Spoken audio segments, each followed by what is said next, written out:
দেশের বিভিন্ন স্থানে বিএনপি প্রতিষ্ঠাতা ও সাবেক প্রেসিডেন্ট শহীদ জিয়াউর রহমানের ৪৩তম শাহাদাত বার্ষিক পালিত হয়েছে। বিকেলে ময়মনসিংহের হালুয়াঘাটে একটি কনভেনশন সেন্টারে উপজেলা পৌর বিএনপি ও সহযোগী সংগঠনের উদ্যোগে আলোচনা সভা, দোয়া অনুষ্ঠানে অংশ নেন বিএনপি সাংগঠনিক সম্পাদক সৈয়দ ইমরান সালেহ প্রিন্স।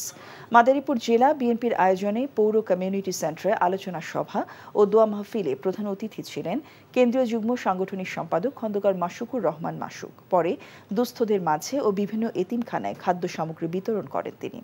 ভৈরবে একটি কমিউনিটি সেন্টারে আলোচনা সভায় প্রধান অতিথি ছিলেন কেন্দ্রীয় সহ সাংগঠনিক সম্পাদক মোহাম্মদ শরীফুল আলম।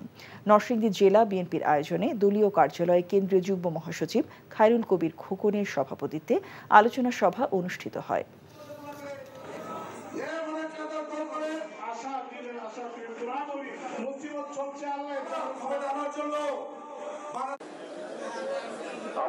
আমাদের